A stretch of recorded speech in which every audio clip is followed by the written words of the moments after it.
Buenas! Olá, queridos amigos. Estamos aqui novamente no podcast Desver.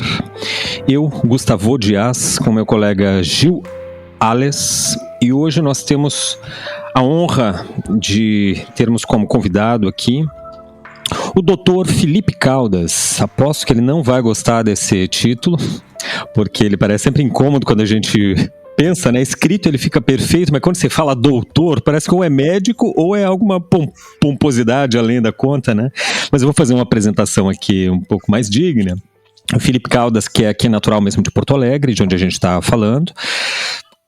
O Felipe está em Rio Grande, né? Que é próximo aqui também. É artista e pesquisador, doutor em artes pelo Instituto de Artes aqui da URGS, Federal do Rio Grande do Sul, com ênfase em História e Teoria Crítica de Artes, né? Professor também adjunto do Instituto de Artes e Letras pela Universidade Federal do Rio Grande. Se dedica em âmbito acadêmico a estudar as relações mercadológicas e de trabalho no campo da arte e atualmente integra o Comitê de Acervo e Curadoria do MAC, Rio Grande.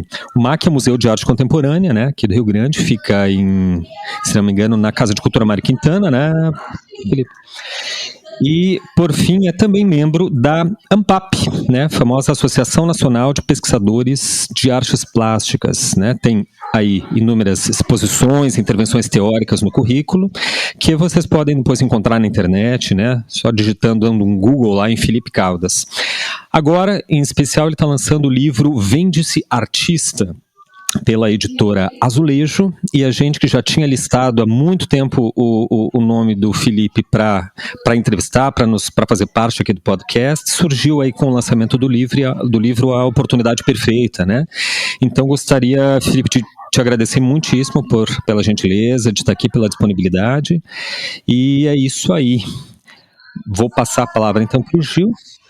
Isso, antes do Felipe dar uma saudação e começar a conversar com a gente, bom, queria primeiro agradecer, Felipe, de você estar aí com a gente, e faz muito tempo que a gente queria gravar esse programa com você. Eu conheci o Felipe enquanto eu estudava História da Arte. Ele participou de uma das... de um laboratório de pesquisa, contando um pouco da pesquisa dele ali no doutorado. E eu fiquei muito impressionado com a pesquisa dele enfim, a gente queria que você comentasse um pouco do livro, assim, desenvolver um pouco esse argumento que parece que é um pouco complexo, né, mas que parece que fala aí da crítica como mercadoria, o papel do artista como alguém que faz um tipo de trabalho, o artista no sistema das artes, né? Então, fica à vontade para trazer aí uma pincelada, um resumo do que trata essa história. Eu que agradeço muito a oportunidade de estar aqui com vocês. É uma honra para mim. Eu prefiro ser chamado só de Felipe, fico um pouco receoso com essa quantidade de títulos. O currículo Lattes não me representa, entendeu? Não sou um fissurado pelo currículo, eu tenho até medo desse currículo, sobretudo em função das minhas pesquisas. Então, assim, capital simbólico, de alguma maneira esse currículo expressa, ele não significa que eu seja capaz de resolver determinados problemas que a vida me apresenta. Ele não significa que eu seja capaz de fazer uma fala minimamente consistente com vocês aqui. Ele não significa que eu seja capaz de escrever um texto minimamente consistente. Então, às vezes, a gente fica muito impressionado com os currículos e eles nada significam. Até que a gente comece a ter aula com as pessoas, a ver suas exposições e pensamos, por que diabo esse cara chegou no lugar que chegou? O currículo parece maravilhoso, tudo é lindo, o cara é um gênio. E, na verdade, as aulas são uma porcaria, são mal preparadas, os textos são ruins. Por quê? Porque as relações, são justamente as relações que eu estudo, não estão necessariamente centradas na qualidade artística, na qualidade intelectual, na qualidade de pesquisador. É uma economia de afetos que nos permeia. E isso passa justamente por umas relações de classe, sim, pelo hábitos feito capital, as pessoas que tu conhece, como as relações se dão, não é? E no campo da arte, nós temos uma ilusão ilusão de achar que determinados indivíduos, por chegarem a determinados postos, eles assim chegaram exclusivamente por uma competência intelectual e artística. E isto não é verdade. Então, assim, eu sou só o Felipe. E o Felipe escreve alguns textos, o Felipe produz alguns trabalhos e coloca à disposição, quem quiser ver, conversar, dialogar, e é isso. Sou só o Felipe. Então, mais uma vez, muito obrigado. E, de alguma maneira, com essa minha apresentação aqui, eu já estou falando do argumento do livro. Não, o livro Vende-se Artista, ele é um desdobramento das minhas pesquisas que iniciam ainda na graduação. Lá na graduação, eu queria entender como é que o mundo das artes funcionava. E aí eu estava numa disciplina de fundamentos da pesquisa. A graduação em quê? Em artes visuais, né? Eu tenho a licenciatura, tenho a graduação a licenciatura e o bacharelado, mas ambos em artes visuais. Também tem um percurso pela universidade que foi fundamental assim para mim. Mas ali, na meados, eu queria entender como é que o mundo da arte funcionava. Porque eu estava percebendo, por exemplo, por que diabos um artista e um professor que eu muito admiro, que é o Flávio Gonçalves, com um trabalho muito consistente, ele não ganhava a repercussão talvez merecida. E outros que não tinham, na minha percepção, a mesma consistência, cada dia mais famosos, aparecendo, vendendo. Como assim? O que levava aquele momento? E aquele cara que eu conheci, que tem uma profunda consistência artística, teórica, é assim, um pensador do fazer desenho. E outros, não é? Às vezes, inclusive, seus alunos, muito mais superficiais, angariavam lugares de visibilidade gigantes. Então, e aí comentei isso na época, era a professora Ana Albani de Carvalho, e ela me disse, Felipe, tu tens que estudar o mercado da arte. E aí o mercado da arte, a gente acha que é só compra e venda. E na verdade não é. São sempre os mercados das artes. Ou seja, os mercados das artes no plural envolvem um conjunto de relações. E essas relações não são advindas só da modernidade, do século XVIII para cá. Elas também estavam lá no Renascimento.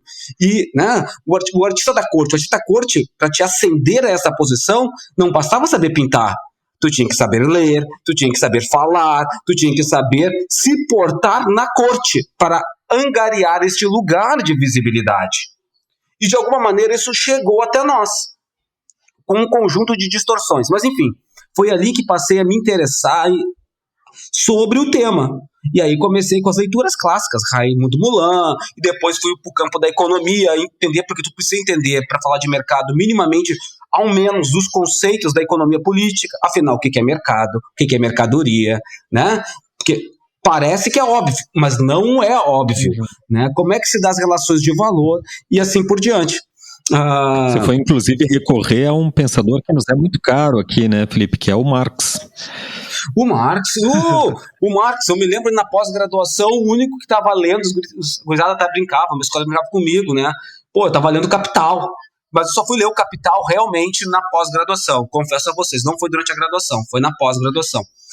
Porque daí sim, né, na pós-graduação não tinha mais como eu simplesmente recorrer a interlocutores, eu precisava eu mesmo ler. E a gente tem um outro problema no Brasil, sobretudo, é que assim, às vezes é muito mais difícil ler o interlocutor do que ler o próprio autor.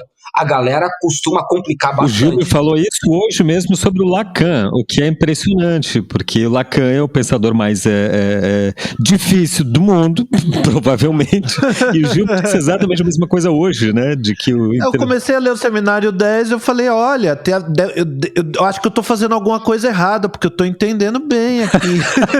E quando eu li o Capital, eu senti eu falei pra minha esposa, eu tava lendo o Lacan, eu falei pra minha esposa, eu tô sentindo uma sensação que é exatamente a mesma que eu senti quando eu comecei a ler o Capital.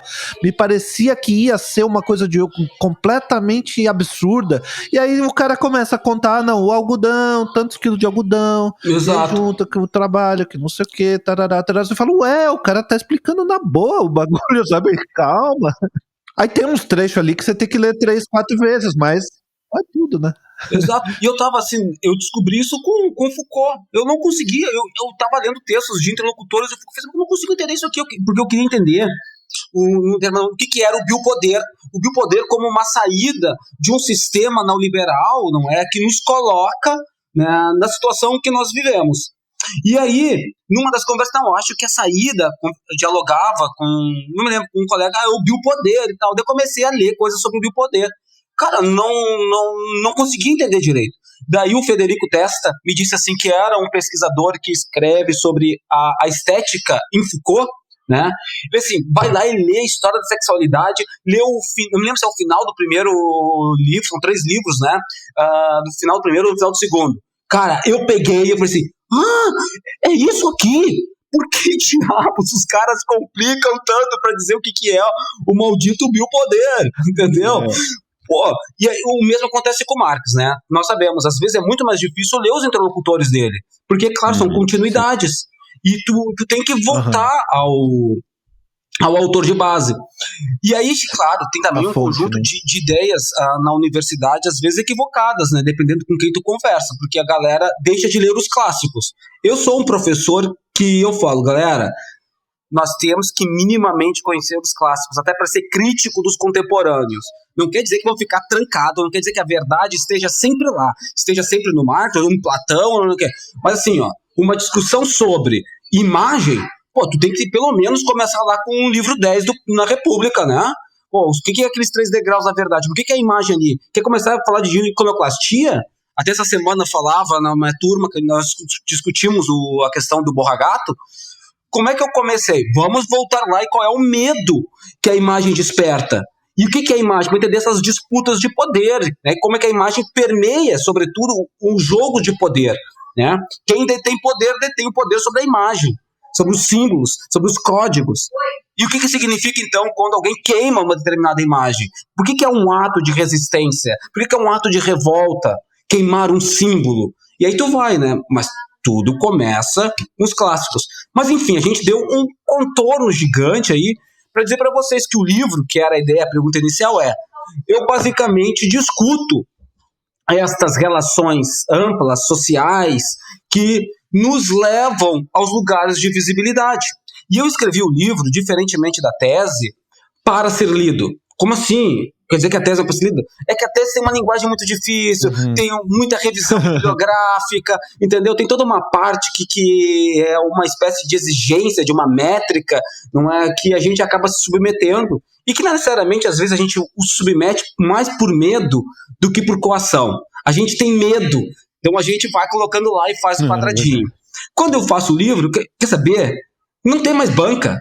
Eu não tenho que me dar explicação nenhuma. Não vai ter, que nem foi a minha defesa, 6 horas de defesa. Foram 6 horas de defesa. Então, assim, eu escrevi realmente o que eu penso, liberei, né? Quem lê o texto vai ver que... Se leu Marx, vai ver, isso aqui é Marx, isso aqui é Bourdieu, isso aqui, né, é a Luz Althusser. Mas eu não fico assim o tempo todo batendo. Tem citação, mas tem menos. Tem textos de 5 páginas, texto de 3 páginas. Por quê? Porque eu queria que os meus estudantes lessem. A experiência que eu tive como professor substituto na UFPEL, ela foi significativa para eu começar a alterar a maneira como eu venho escrevendo, ou vinha até então. Tá? Eu vinha escrevendo de uma maneira bem mais tradicional, e eu me orgulhava muito por uma capacidade sintética de conseguir pegar autores diferentes, entender as ideias deles e mesclar. Só que eu escrevia um texto que muitas vezes não gerava aderência. As pessoas, legal, mas elas não entendiam bulufas do que eu estava falando. Inclusive, alguns dos meus professores. Eu não sei o que tu está falando, não sei. Porque, então assim, e aí, o que nos faz? A gente escreve textos que as pessoas não entendem. Serve pra quê? Pra porcaria nenhuma. Não serve pra porcaria nenhuma. Os meus estudantes, quando liam, e aí Adorno, Horkheimer, que é uma das minhas bases também, né, a escola crítica, também não entendiam. E aí, quando eu comecei a explicar com as minhas próprias palavras o conceito X significava, mas assim, de uma maneira muito pueril, assim. Eu fico até com vergonha, se o Adorno me escutasse, ele ia querer me bater, mas ok. Mas aí gera aderência, aí gera sentido. Ou contrário, né? Aí gerava sentido. E eu falei assim, então tá, eu quero escrever um texto que é a partir da tese, mas que gere sentido, sobretudo para aqueles meus estudantes. O texto não é para os meus colegas. Os meus colegas, né, não precisam desse texto, desse livro. Eles dominam, ou a princípio dominam Pierre Bourdieu. Eles conhecem Theodor Adorno e toda a questão da indústria cultural, como é que está o desenvolvimento ali dos anos 30 até os anos 60, e etc, etc. Tem domínio. Né? Não precisa explicar para eles o que é mercadoria, o que é mercado, etc. Mas, para um jovem de 20 anos que está ingressando... Né,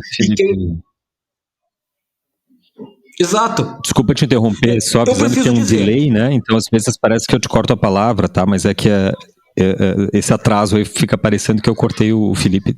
Não quero fazer isso. Mas na arte a gente sente algo assim, né? Que você sente um trabalho, uma exposição que se o artista está falando com seus pares, que esse é um jogo de piscadelas entre críticos e curadores e o artista, ou se é um artista, digamos assim, generoso, que inclui o público dentro da possibilidade, das possibilidades interpretativas do trabalho, né? Não, perfeito. Mas além disso... Por favor. Desculpa, Felipe. Mas além disso, queria pedir que você... eu acho muito interessante, de verdade, essa discussão sobre forma, né? Algo sobre o que a gente se debruça bastante também. E para mim tem dois lados, assim. Tem um lado... na minha cabeça tem o lado do Freud e o lado do Lacan. O Freud que estava fundando uma nova ciência praticamente, e que todo mundo estava meio que contra ele no início, e ele tinha que ser o mais simples possível para que aquilo pudesse ser compreendido e pudesse ter alguma ressonância. Então ele usava os termos mais simples. Quando você lê o Freud, você fala assim, nossa, mas castração é só isso? Você jura que é só isso? Não é só isso, mas vai bem, né? E o Lacan faz o contrário. Ele, não, eu tenho um estilo, e esse estilo fala sobre o conteúdo sobre o qual eu vou falar, e vocês, como analistas, se vocês não conseguirem ouvir, entender o que eu tô falando desse jeito, vocês também não vão conseguir entender o que o teu analisando tá falando. Então eu vou ter que falar complicado mesmo. Mas entra no assunto do livro, Felipe. Bom, então, o livro parte da tese e ele é dedicado aos estudantes. Aos estudantes, não necessariamente aos colegas, professores universitários, grandes intelectuais. Não, ao estudante, é um rapaz, é um menino, e eu coloco isso, de 20 anos, que quer adentrar na carreira artística. E assim, com o pragmatismo e com a dureza da vida real. Assim, ele é duro, eu não meço as minhas palavras. Eu busco trazer o máximo da dificuldade de exercer a carreira e estas relações, tá, para esse jovem, vou chamar aqui de jovem com 20 anos, 20 e poucos anos de idade, que está ingressando e sonhando com uma carreira de artista.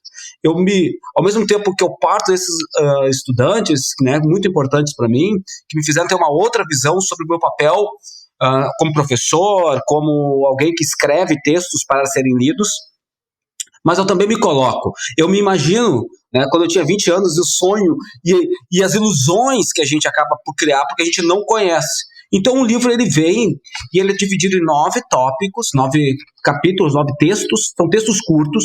Tem 2 textos um pouco maior, que teriam um formato de artigo, em torno de 15, 20 páginas, que seria um artigo acadêmico, e textos super curtos. E eu faço uma coisa no livro que eu não fiz na tese. Eu proponho uma saída. Eu explicito as relações sério? no qual nós estamos. Sério. Eu explicito essas relações e eu pergunto, por que afinal, mesmo sabedores de todas as relações no qual a arte e a arte dita crítica, não é?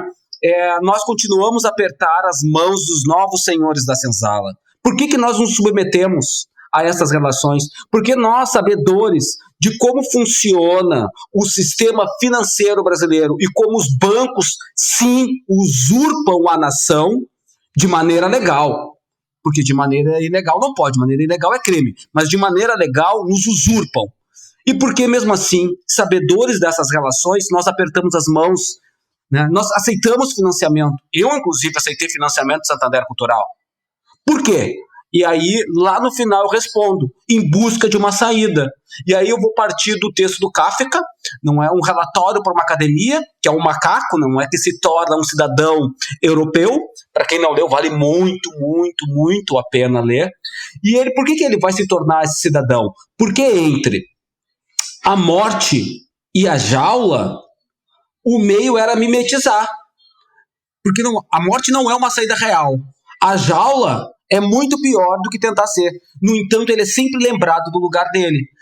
Muitas vezes nós apertamos e aceitamos porque nós queremos uma saída de uma situação do que nós estamos presentes. Sei lá, se eu vejo uma família extremamente humilde, né, sem grana, sem nada, mesmo sabedor que aquele cara, não é, ele é promotor de um conjunto de políticas, não é, que me exclui, ou que exclui os meus irmãos, eu vou acabar apertando a mão porque eu preciso de uma saída para a minha situação agora, pragmática. Eu preciso de dinheiro, eu preciso estar na instituição cultural para alçar a um lugar. Mas não porque eu estou comprando os valores deste cara. Não, muitas vezes os artistas são muito conscientes que eles não estão comprando os valores, mas eles apertam a mão por uma saída pragmática. No entanto, nós temos um momento que um conjunto de indivíduos eles passam a exortar, né, justamente a pluralidade, a diversidade que é necessária e que é este país, mas fazem muitas vezes da boca para fora, porque eles não nos deixam nos confundir com eles mesmos. Então nós vamos até um ponto, nós precisamos manter o sotaque, assim como o macaco, não é? Os europeus nunca vão deixar ele esquecer que ele é um macaco, mesmo que ele tenha atingido no conto do Kafka, não é, um estado mental de um europeu médio, todos vão lembrar ele que ele é um macaco. A mesma coisa acontece muitas vezes conosco. Nós somos sim convidados para festas, às vezes somos bajulados na festa, né? O artista, no entanto, nós não compomos as mesas de decisão. Caso acham que não, olhem os conselhos das nossas instituições, o quanto eles são plurais.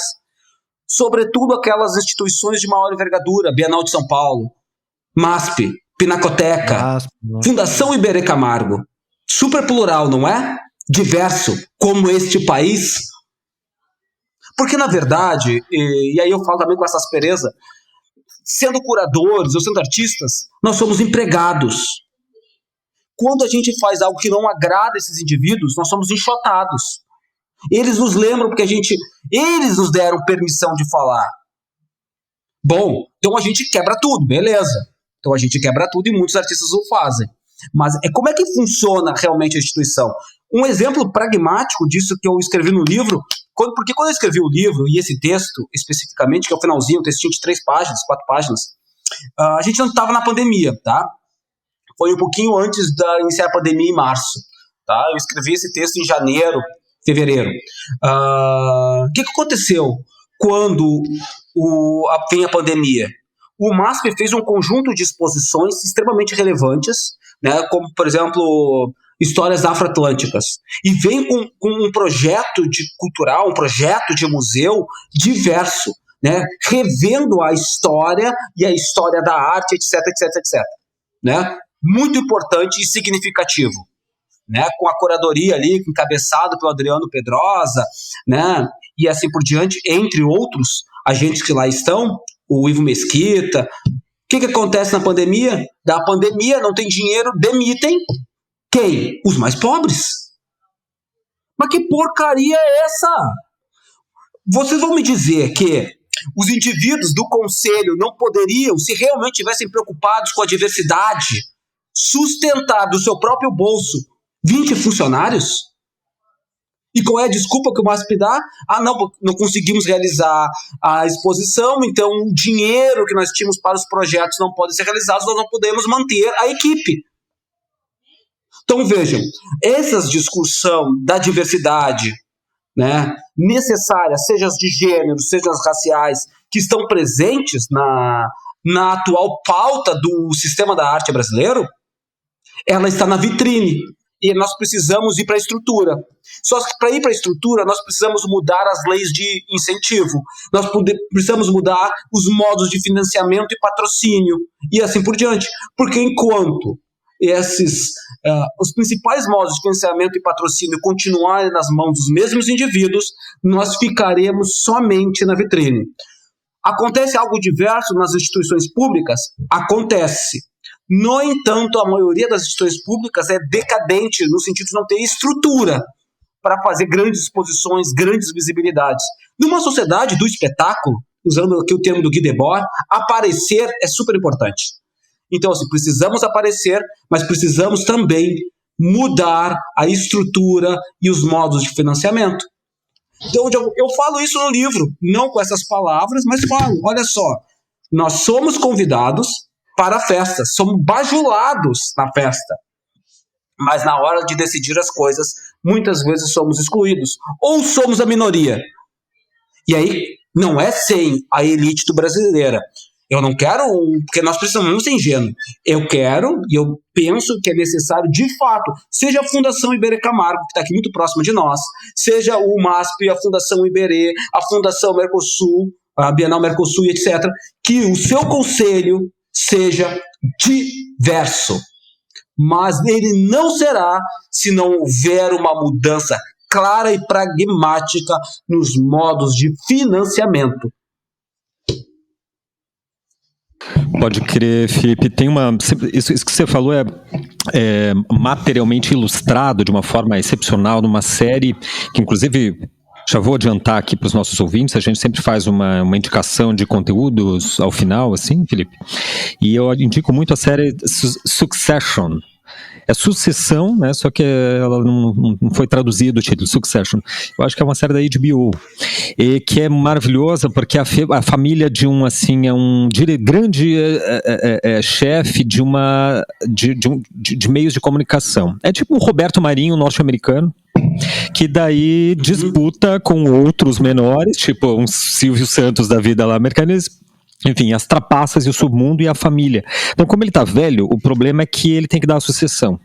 Então, já a série foca nos filhos se digladiando para conseguir, né, e tal. E daí tem um dos filhos financia uma certa festa, aquelas coisas de camarote, né, aquelas coisas VIP. E chega na festa, e daí chegam os músicos, ele gosta de rap, então é só música black. Chegam os músicos lá e tal, cheio de pinta, todo mundo cool e etc. E ele que financia tudo, ele tem uma aparência assim um pouco modesta, um pouco meio que nem eu, assim, baixinho, magro, meio sem expressão, e fica num canto ali, e daí ele vai lá cumprimentar os artistas, o artista mal dá bola pra ele, aí ele chama o agente e diz assim, faz favor pra mim, tu vai lá, tem um jeito de você deixar claro pra ele que sou eu que tô bancando tudo isso? Mas de uma forma sutil. Ele diz assim, né? Quer dizer, ele quer que fique claro, né? Ele não quer efetivamente apenas pagar e promover a festa, né? Ele quer que fique claro que cada um ocupe o seu lugar, inclusive ele como patrocinador. Mas essa pergunta do Mercadológico, acho que o Gil tem um comentário que tinha começado antes, eu vou passar para ele. Mas isso aí é exatamente a lógica do senhor e do escravo no Hegel, né? Que o Lacan traz depois. O mestre quer ser reconhecido pelo servo como mestre, e tira o gozo do servo, porque nesse reconhecimento o servo modifica a natureza e se reconhece nisso, só que o mestre não fica satisfeito com esse reconhecimento do servo, ele precisa de um outro mestre que olhe para ele e diga, você é um mestre como eu, e nessa relação é que a coisa realmente acontece, e é esse olhar que ele busca para se reconhecer ele mesmo como mestre, né? Então, eu acho que isso tem tudo a ver com o modo como funciona o sistema das artes. Eu tô vendo aqui o Felipe preocupado com o filho ali atrás. Pode ficar tranquilo, tá baixinho o som, viu, Felipe, do filho. Nossos ouvintes aqui já estão acostumados, a gente tá na pandemia, e eu sempre ouve o meu gato miando também, e fica tranquilo. Mas eu queria então perguntar uma coisa. Quando a gente quando eu estudei um pouquinho, bem pouquinho, essa coisa do sistema das artes, assim, eu fiz um semestre ali com a professora Bruna Fetter, que é uma super especialista nesse assunto, e eu fiquei realmente, assim, é uma sensação muito estranha quando você desromantiza o negócio de um jeito que você percebe que não era nada daquilo e é uma sensação muito ruim, sabe? Quando você percebe como funciona o sistema um pouco. Percebe, né? A própria ingenuidade, né? Isso, é uma desilusão, acho que esse que é o ponto, né? Uma desilusão, que é uma coisa boa, desilusão é sempre bom, né? Você tinha uma ilusão, não tem mais. Mas eu acho que uma pergunta que eu fiquei e que eu trago para você agora é assim, a gente tem alguns artistas que têm uma crítica social, que tem um trabalho que está preocupado com transformações sociais importantes, né? E esses artistas, alguns resolvem entrar no mercado ou precisam entrar, mas alguns não é porque precisa, não. Ele realmente entra no jogo e faz a crítica dele lá dentro. E a gente espera que não vai funcionar e funciona. Quer dizer, não vai ser comprado, não vai ser aceito, e no final, eu trago um exemplo, eu fiz minha pesquisa no final do curso de História da Arte sobre aventura profana. A minha pesquisa foi toda sobre o trabalho dela, e ela, enfim, é uma artista negra, travesti, que fala sobre a travestilidade de um modo que se apropria da linguagem evangélica, é uma coisa assim, muito marginal, sabe, o que ela traz. Uhum. E ela acabou de ganhar o prêmio Pipa, né? Então, que é um reconhecimento muito importante para uma jovem artista como essa, e a gente olha assim e fala, como é que o mercado tá... Então minha pergunta, sendo objetiva, é a seguinte, esse lado do mercado mesmo, do sistema das artes, ou dos mercados, como você disse, contribui para potencializar o discurso dessa crítica social que o artista eventualmente pode decidir fazer, ou para dissolver porque ele está participando ali e está se vendendo de alguma maneira e tal? Olha só, eu te diria que depende, as duas coisas. O Adorno, de uma maneira geral, vai nos dizer que toda crítica, que uma vez inserida dentro do mercado, ela perde sua potência transformadora, tá? Essa é a visão adorniana, a visão de uma maneira muito, muito generalista aqui, mas é isso que o Theodor Adorno nos diz ali nos anos 40 e depois enfatiza em outros textos ainda em meados dos anos 50 e 60, tá? Então, ou seja, um trabalho de base crítica, ou ainda dentro do que ele chama de cultura orgânica, uma vez inserido dentro das relações da cultura mecânica, da distribuição, etc., ou mesmo desse mercado que não chega a ser massivo, mas dentro do mercado, perderia a potência crítica, a potência transformadora. Por outro lado, o próprio Benjamin escreve um texto em 34, 36, por ali, que chama O Autor como Produtor, e ele vai propor o seguinte, não, é necessário se apropriar do aparato capitalista para de dentro fazer a transformação. Então, e ele vai usar a imprensa soviética como exemplo, né? No qual ali, no exemplo dele, se abriu espaço para os leitores escreverem. Então, aqueles que só liam, que eram leitores passivos, passaram também a ser autores. E isso significaria uma mudança significativa dentro da estrutura, usando a própria estrutura capitalista. Chegamos na contemporaneidade e nós temos e ele é o foco da tese, né? O foco da minha tese é esse. A crítica tornou-se a principal mercadoria do mercado da arte. Nós aprendemos, a partir da historiografia, da escrita moderna da arte, que a crítica ela é o principal elemento de valor das produções artísticas. E aí, uma vez isso massificado, ela vai chegar dentro do sistema de compra e venda e as pessoas querem comprar o quê? Aquilo que é crítico, ou aquilo que recebe a alcunha de crítica. e elas desejam a crítica. Nesse sentido, esta crítica, ela perde a capacidade, muitas vezes transformadora, tornando-se esse objeto de desejo de determinadas figuras. E isso está tão arraigado que nós aprendemos isso na escola de arte, ou seja, nas universidades, nós aprendemos isso através dos livros de história da arte. Os livros de história da arte, como eles vêm sendo narrados, contados, é sempre um rompimento atrás do outro. O rompimento vem com o quê? Aqueles indivíduos eram críticos em relação ao status quo, eles romperam. E aí sim nós vamos para essa história especificamente dos estilos. Neoclassicismo, romantismo, realismo, impressionismo, os movimentos pós-impressionistas, as vanguardas, uma rompendo, todas elas são críticas. Logo, se no século XIX isso não estava claro, se no século XIX os impressionistas eram então relegados porque o grande nome da arte era Adolphe Bouguereau, né, Cabanel, e esses caras realmente eram os caras ligados a um sistema de reconhecimento e de visibilidade, e os impressionistas, por sua vez, acusavam eles de fazerem trabalhos para o mercado, para a burguesia, etc. O que aconteceu hoje?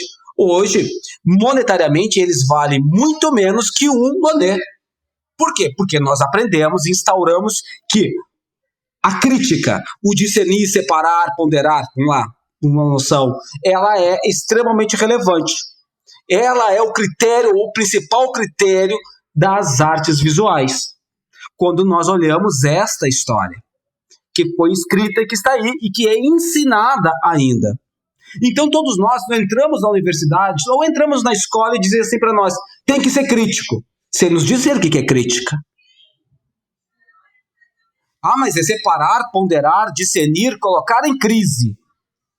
Não significa muita coisa. Muitas coisas, né? E também nós temos um outro aspecto, que é achar que a crítica ela é oriunda somente, ou ela é da esquerda. Muito pelo contrário, a direita também faz crítica. Também separa, pondera, ou seja... Mas assim, o que eu vou desenvolver da tese? É que assim, crítica é uma coisa, pensamento crítico é outra, senso crítico é outra. Quando nós falamos de crítica, nós estamos falando, de uma maneira muito generalista, da articulação entre essas coisas. Então, por exemplo, um professor universitário, e aí estou me colocando, ele pode ter um excelente senso crítico, mas não significa que ele é capaz de desenvolver pensamento crítico. A crítica é um utensílio. Então, por exemplo, eu li Pierre Bourdieu. Então eu sei que frente a determinada situação eu posso aplicar Pierre Bourdieu. Porque assim, eu dominei o argumento. O argumento está aqui.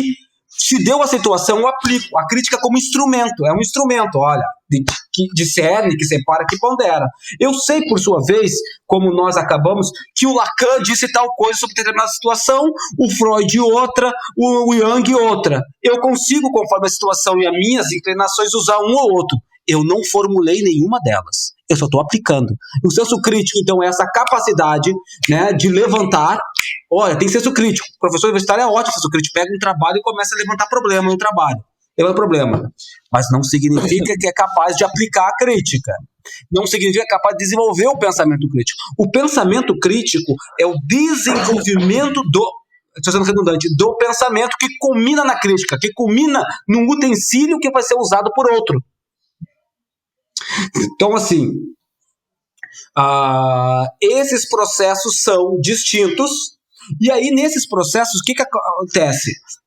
A gente vai ter a utilização do cinismo interessado, que eu chamo de cinismo interessado. O que é esse cinismo interessado? Olha só, eu estou na instituição, nós estamos em qualquer lugar, enfim.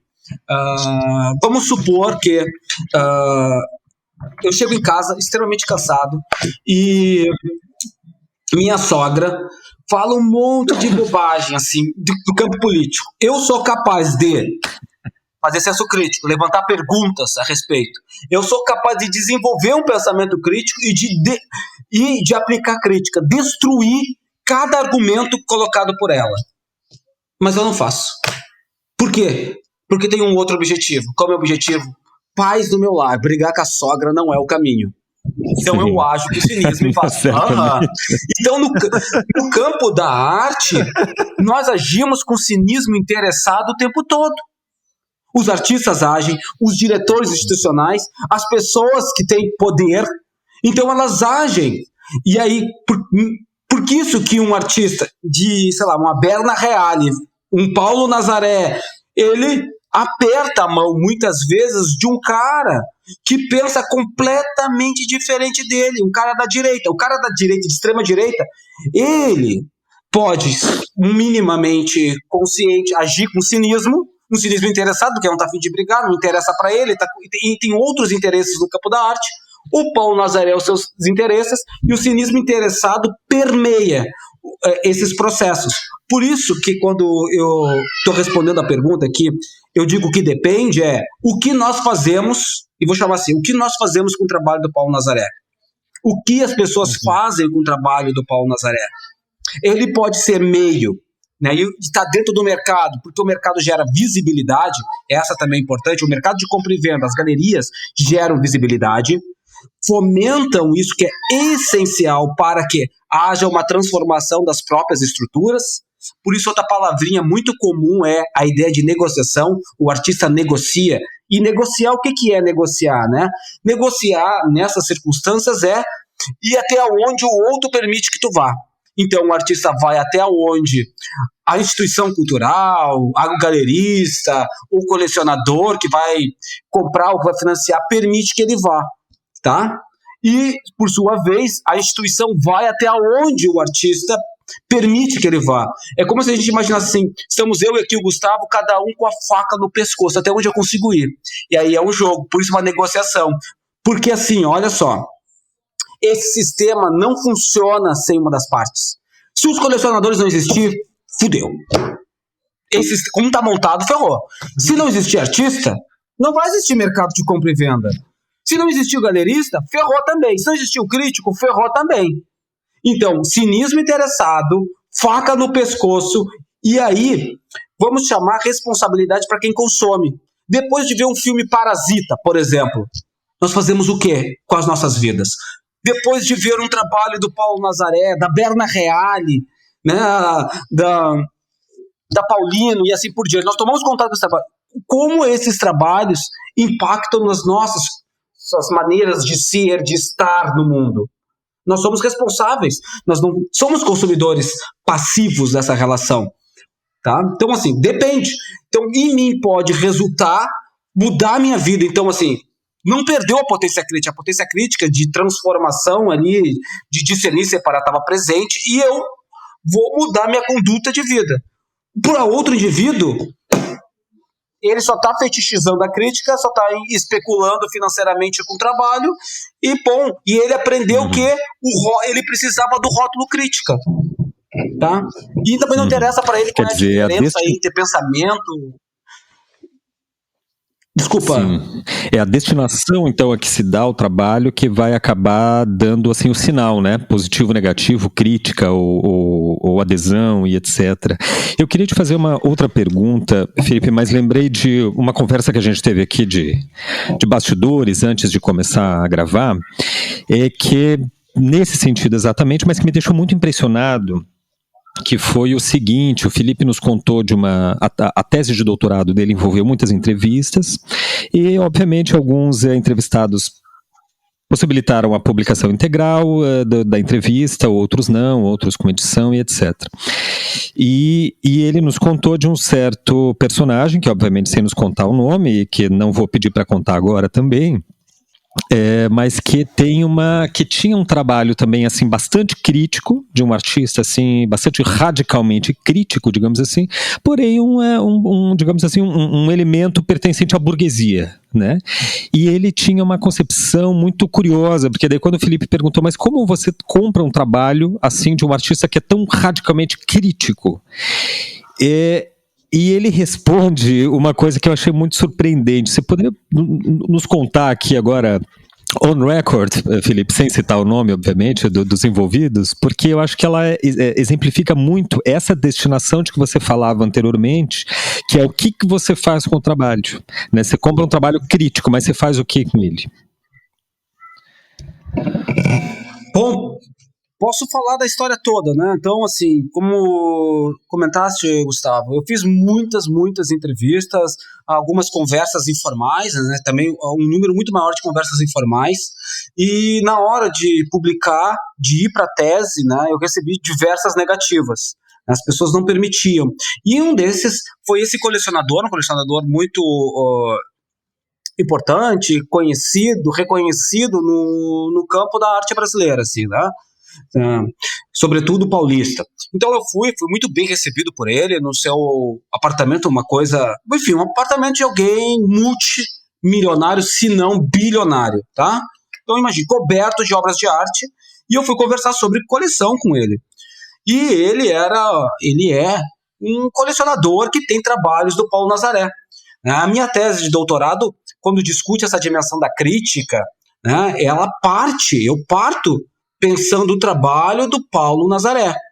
Né? Como é que esse trabalho é recebido, como é que ele circula, etc, etc. Então, foi por este viés que eu cheguei até esse colecionador. Então, eu sou recebido por ele, e naquele momento, nós estamos em 2016, e está acontecendo o quê? O impeachment da Dilma Rousseff. E ele começa, então, no meio da entrevista, a defender enfaticamente o impeachment da Dilma Rousseff. Ele também, durante a entrevista, vai fazer um conjunto de comentários, por exemplo, contra as cotas da universidade pública, contra, né, os governos ligados à esquerda. Né? Por quê? Porque ele está embebido da ideia liberal, da ideia do indivíduo que se faz. Então, quando nós pensamos, e aí eu comecei a olhar e falei assim, meu Deus, que Paulo Nazaré, que está denunciando um conjunto de estruturas, né, que se perpetuaram ao longo dos séculos, de desigualdade, que tem uma dimensão racial, tem uma dimensão econômica e assim por diante, né, uma denúncia, uma crítica. Esse cara não se vê criticado, ele não entende, ele não se entende como ele sendo o objeto da crítica do artista qual ele compra. No entanto, ele se percebe primeiro como um progressista. Ele não se percebe como um cara de ultradireita, mas ele acredita e olha para Paulo Nazaré e diz assim, olha só o Paulo conseguiu vencer. Então, assim, como assim cota? Como assim esse monte de benefícios? Um indivíduo consegue vencer sozinho. Ele pode ter nascido na miséria e ascender. Nós podemos pegar que essa é uma ideia da pedagogia do empreendedorismo, mas isso está no nosso dia a dia, o jogador de futebol, o cantor e tal. Esses discursos são excludentes, porque nós sabemos que um Paulo Nazaré, ou ainda um Ronaldinho Gaúcho da vida, que sai realmente da periferia, né, para ascender, são exceções. São exceções. Né? O Paulo Nazaré, para quem não conhece esse artista, né, ele tem uma origem bastante, ele tem origem bastante humilde, né, bastante precarizada, de Belo Horizonte, né, e com muitas dificuldades, com ascendência indígena, etc. Né? E negra, então assim, ele vai jogar com esse jogo, eu estou sendo redundante, mas ele vai pensar essa imagem exótica dele. Vai fazer trabalhos ligados à performance, e o trabalho que estoura, assim, faz com que ele ganhe grande repercussão no sistema, é justamente quando ele começa a discutir a imagem dele, a imagem de homem exótico, quando ele começa a discutir os processos de racismo estrutural a partir da própria figura, quando ele ironiza o próprio sistema das artes. Então a exposição de 2016, 17, eu não vou lembrar agora. Não, ele tem tu entra na exposição, ele percorreu determinados caminhos pela América Latina e pelo continente africano, e ele vê como as empresas capitalistas se apropriaram da imagem do negro e do indígena. Então, por exemplo, não está o caso da charrua, do Guaraná Charrua, mas o Guaraná Charrua aqui para nós é muito próximo, a gente vai lembrar, charrua, índia, mas é uma empresa capitalista. E ele faz isso, ele vai recolhendo essas embalagens. Então, assim, ele está denunciando esses processos. E, por sua vez, esse colecionador, não é? Ele seria o indivíduo que estaria sofrendo a ação da crítica. Mas ele não se percebe desse jeito. Primeiro, porque a crítica não vem com o nome dele estampado. Segundo, porque ele percebe a potência do trabalho. Terceiro, porque ele vê o Paulo Nazaré como exemplo de um discurso liberal. do discurso centrado no indivíduo. Que reforça o dele. Que ignora toda reforça o discurso dele, colecionador. Que reforça o discurso, exatamente, que reforça o discurso dele. E como é alienação, de certa maneira, é uma alienação. É assim, ele está ignorando as relações contextuais. E está ignorando a própria crítica do Paulo Nazaré. Mas aí o que tem? Por que ele vê potência? Na crítica, porque ele aprendeu que o verdadeiro trabalho de arte nos livros, que é um homem esclarecido. Nós não podemos dizer, não é um cara tacanha, é um cara que lê filosofia, que compra arte, e etc. Que participa. Então, assim, ele tem um certo esclarecimento. Não é alguém que não teve acesso à formação. Não, ele tem todos os acessos do mundo e foi acessando eles. Mas ele constrói um tipo de narrativa muito diferente da nossa narrativa, vamos chamar assim. Ele pega o Paulo para sustentar o seu discurso, que é liberal, centrado no individualismo, não é? Que ignora as relações contextuais, do qual todos nós estamos sujeitos, do qual a sociedade brasileira é fomentada na desigualdade, não é verdade? Então, assim, o que significa um ter acesso a X e o outro não ter? E é muito lindo dizer que os dois estão competindo de maneira igual. Não estão. Faz toda a diferença, né? Se a gente pegar aquela métrica que todos nós sabemos da corrida, 100 metros. Um sai na 90 e o outro sai lá a menos 110. Sim. Competir como? É muito impressionante, né, Felipe? Como eu fiquei absurdado quando você contou assim a forma como o tal comprador inverte o discurso, mas diametralmente. Ele pega e vira o sinal, ele muda do avesso, né? Dentro dessa mas não é só ele. esteira de... Pois é, deve ser, porque a gente fala muito, né, da alienação, assim, digamos, quando o marxismo comenta de alienação, ele normalmente se refere, em geral, ao proletariado, que está alienado de suas verdadeiras formas materiais de existência, etc. Mas a gente não pensa na alienação da burguesia, né, que também é um caso. Tentando resumir essas ideias, eu vou elaborar uma pergunta bem objetiva, Felipe. Eu sei que é difícil, mas vamos lá, porque eu confio na tua competência para tanto. O mercado das artes é hostil ao artista contemporâneo? Não é. Não é hostil. Desde que esse artista saiba as regras do jogo e saiba jogar. Se ele souber as regras do jogo e ele souber jogar, ele não é hostil. Mas o que isso significa? Isso significa que esse artista, além de ter o trabalho... Porque, claro, um dos problemas das discussões sobre o sistema da arte é que às vezes a gente ignora o trabalho. Tá, gente? Não é sem o trabalho. Tu precisa ter o trabalho artístico. Mas não é somente ou exclusivamente o trabalho. E nem sempre o trabalho é o principal critério. Mas sem trabalho não vai rolar. Vai ter que ter trabalho. Então tem um trabalho sim, tem uma produção. Mas esse artista vai precisar, então, incorporar um conjunto de outras coisas se ele não detiver. Ou seja, o Bourdieu fala de hábitos de classe como capital. Porque, assim, é saber o modo certo de falar. É frequentar os mesmos lugares. Então, assim, conversava informalmente com uma galerista chamada Daniele Dalcol, da Galeria Superfície. Uma galeria, por exemplo, que agora está vendendo os trabalhos da Vera Chaves Barcelos. Tá? Do Clóvis D'Ariano, em São Paulo, estava representando ela, fez exposição, etc. Tá? Então, assim, era com essa galerista que eu estava conversando. E a gente falava, antes da entrevista formal, mas ela, nesse caso, ela não me disse para não publicar, não falar o nome dela, por isso é que eu estou falando. Tá? Se ela tivesse dito para mim, eu não falaria. E eu falava com ela, claro, olha como a Sarah Thornton, que escreve Os 7 Dias do Mundo da Arte e também O que é Artista, teria perdido uma oportunidade de refletir de maneira mais consistente sobre essas relações. São 2 livros muito bons, são livros de entrevistas, né? E porque assim, eu disse assim, porque não é fácil acessar essas pessoas. O que a Daniele me respondeu? Felipe, essas pessoas querem ser acessadas, desde que elas te vejam como igual. É difícil quando elas não te veem como igual.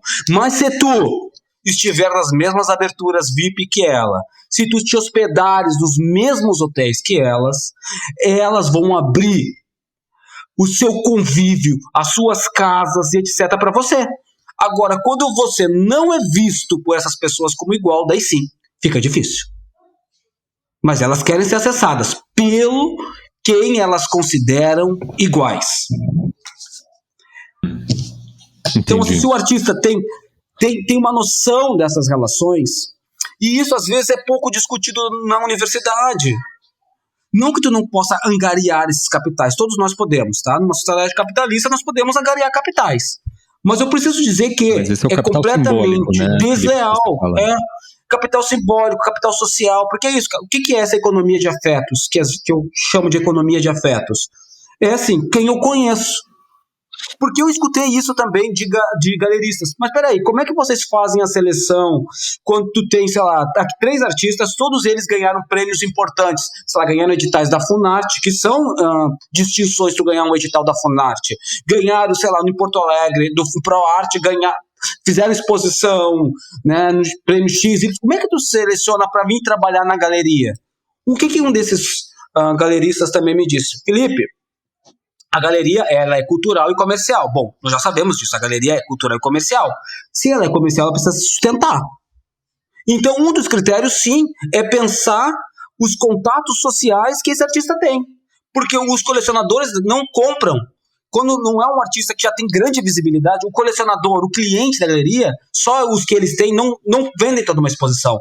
Então, os amigos, ou ainda a projeção desse artista numa determinada comunidade é critério. Então, assim, eu tenho artista X, Y, Z. Então, por exemplo, também escutei ali em 2016, 2015, de uma galerista que ela estava procurando naquele momento uma artista para participar do time dela, né? E essa artista precisava ser mulher e ser negra. Esse era o critério. Por quê? Porque ela estava percebendo que o boom de artistas, mulheres... A qualidade do trabalho... Eu não gostaria de dizer... Fator. Exatamente. Se é uma artista, se é mulher e se conseguiu, me interessa trabalhar com essa pessoa. Porque existe uma tendência, que é uma tendência de mercado, de compra, de venda, de adquirir esses trabalhos. Então, assim, e aí, peraí, ok, tem que ter a diversidade, mas olha como essa diversidade está entrando no sistema.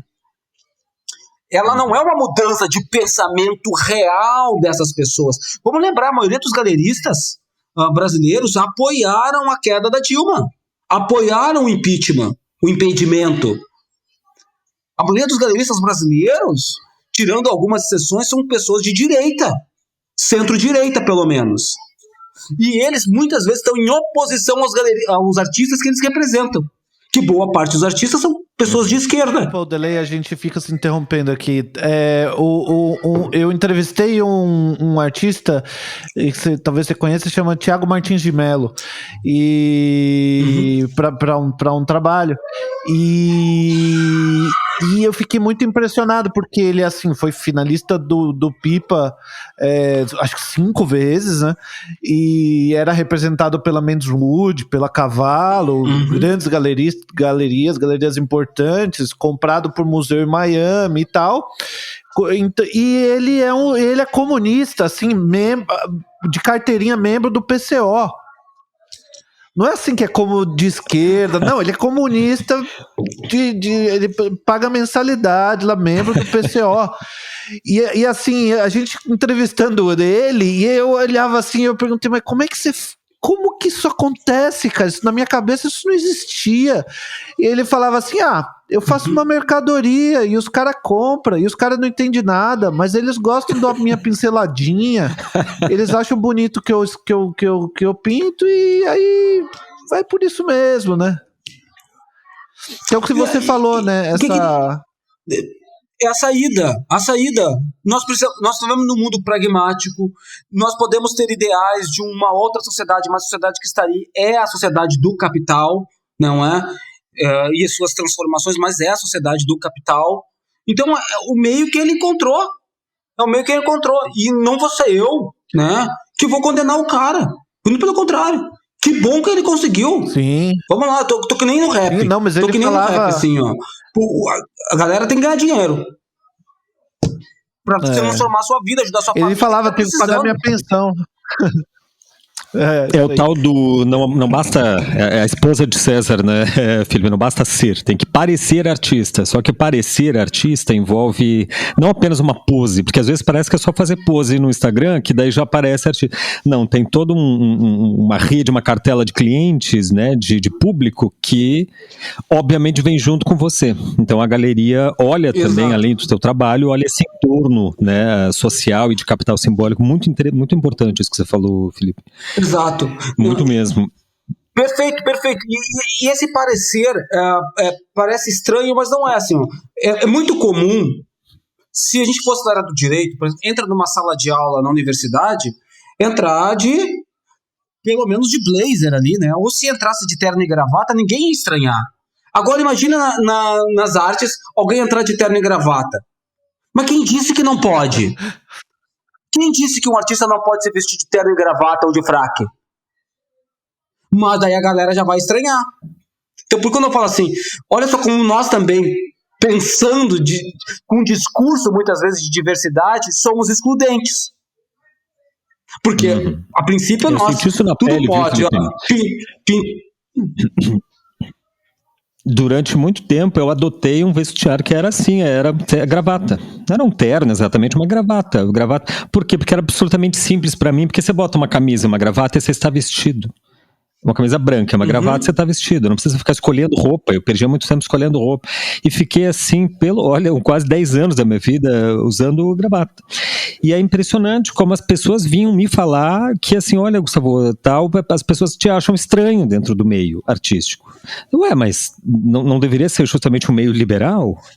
Quer dizer que existe também esse paradoxo, né? Você é tão liberal que só é possível ser liberal dentro dele. Então você não pode sequer nem parecer careta, por exemplo. E assim, cara, vamos ser assim, vou ser super sincero. Vou ser super sincero com vocês. Isso passa também assim, ó. Tu vai pra festa tal, tu não vai pra festa tal, tu usa droga tal, tu não usa droga tal. Cara, se tu não puxar o fumo, o cara já te olha estranho. Se tu é muito certinho, o cara também te olha estranho. Ou seja, sim, a partir de uma aparência de liberalidade, tem um conjunto de preconceitos de várias ordens. Assim como não tem problema nenhum o cara ser rico. Eu também não, é legal, mas também não vai fazer com que eu pague o cafezinho do cara, né? Eu não sei se eu contei essa história já pra aquele dia que eu estava na aula, fatídica aula. Eu tive um colega, sempre trabalhei, né, durante a graduação, e eu tinha um colega, não vou falar o nome dele aqui, e assim como em determinado momento um colega pagou café pra mim, porque eu tava com dinheiro apertado, e pagava, e aí eu posso falar que é o Marcos Bandeira, e ele me falou, vamos tomar um café, eu falei, cara, tô meio sem grana, não dá. Não, fica tranquilo, eu pago pra ti. E aí pagou. Num outro momento, eu tava trabalhando, tava com uma grana, tinha um outro colega nosso, muito gente boa, e eu falei, vamos tomar um café, bata, não, tipo, cafezinho eu pago aqui, ó, 2 pila, um cafezinho, não me custava. Daí, cara, eu vou fazer um trabalho na casa do cara, colega de Instituto de Artes. Eu cheguei lá, daí o cara me mandou o endereço, Mário Tota, né, na Tristeza. E eu pensei, beleza, né, cara, daqui a pouco os pais do cara são empregados e tal. Sinceramente, assim, ó, tipo uma mansão, um troço assim, ó, sei lá, deve ter uns 100 metros de frente à casa. E daí eu cliquei porque assim, eu cheguei lá, tinha vários portões também. Eu assim, qual é o portão para entrar aqui, entendeu? Então eu cliquei num dos portões, lá chegou uma pessoa, uma moça, né, vestida, uma empregada, né, toda de uniforme. E eu falei, gostaria de falar com o fulano. Com o senhor? Poxa, eu tava dizendo assim, eu achei que ele ia dizer, meu filho, vai entrar ali. Cara, o colega, com todo o respeito, o quarto dele era maior que a minha casa.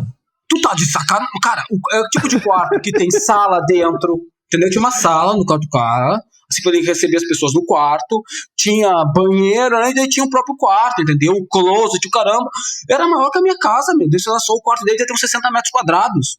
Um apartamentinho.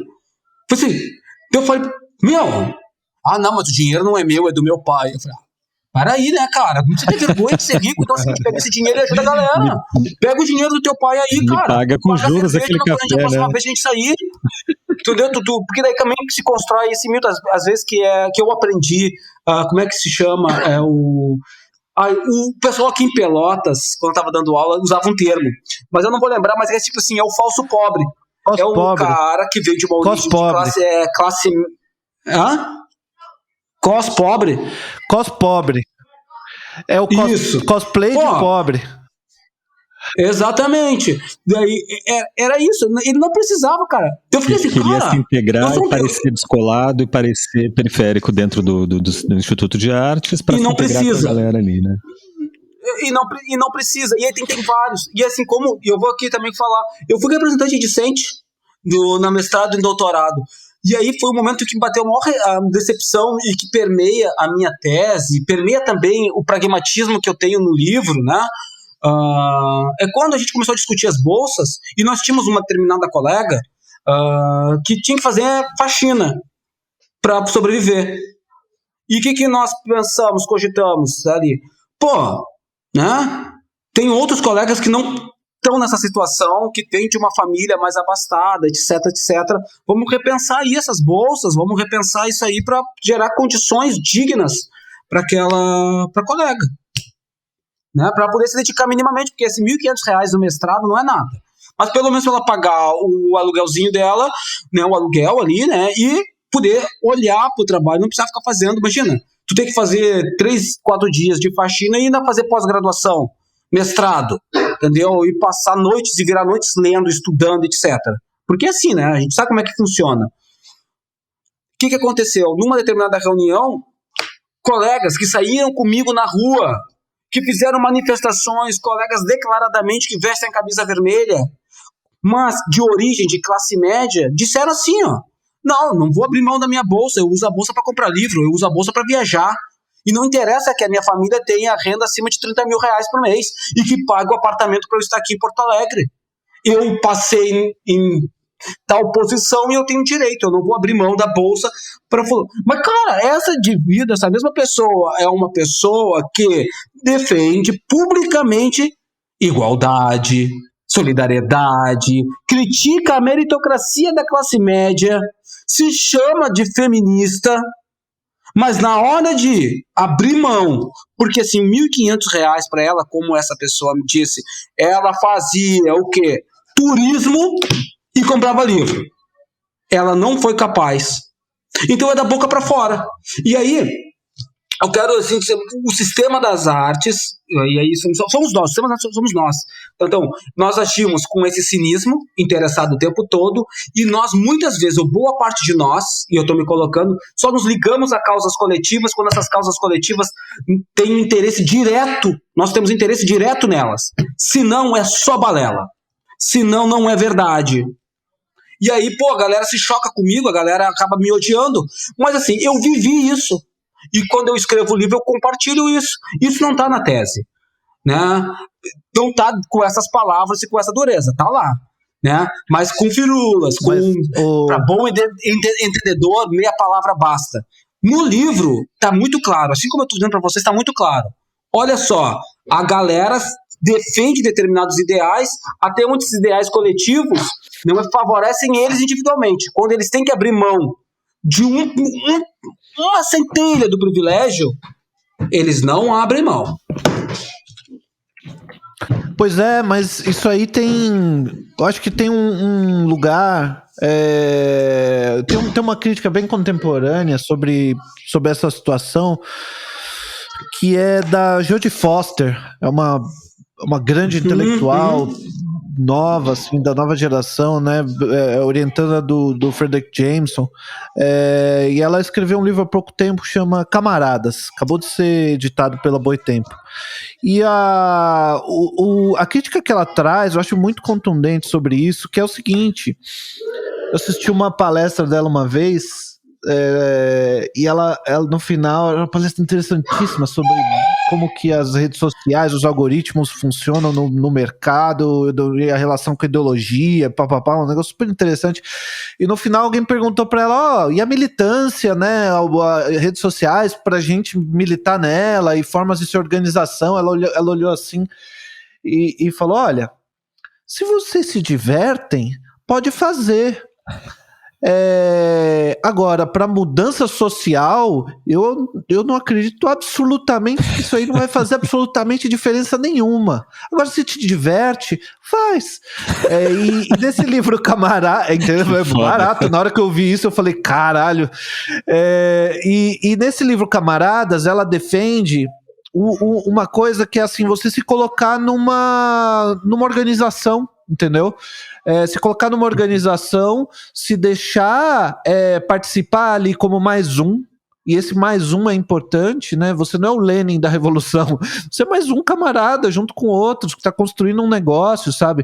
E eu acho que nesse lugar é que a militância realmente tem uma contundência, quando a gente se junta uma multidão organizada com um objetivo para fazer alguma coisa. Aí sim. Agora, quando eu mesmo faço muito post em redes sociais falando sobre essas coisas e tal, de política e tal, mas eu sei que eu tô fazendo para me divertir, e que isso não vai ter impacto nenhum na realidade, mas essa militância que se coloca realmente a serviço de uma organização, essa eu acredito que ela é mais consequente, eu acho. Deixa eu fazer um puxadinho aí da pergunta do Gil. Na verdade, Felipe, eu queria... Já vou avisando o nosso ouvinte que esse episódio vai passar de 1 hora, a menos que o Felipe precise sair. A gente tem uma reclamação constante, Felipe, que a gente não segue o plano, o combinado. O combinado é 1 hora, mas jamais tivemos um episódio com 1 hora, sempre passa, porque, enfim, ainda mais nesses casos em que a conversa é muito boa.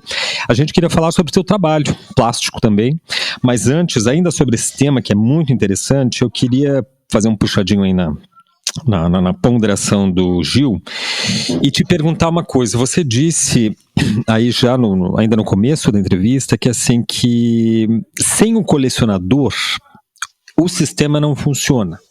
Ou seja, esse sistema é um sistema do mercado de arte, ou dos mercados de arte, é um sistema assim, relacional, né? Por isso é um sistema. Então, é preciso todos os passos, tanto o artista, quanto o colecionador, quanto o diretor cultural, galerista, etc.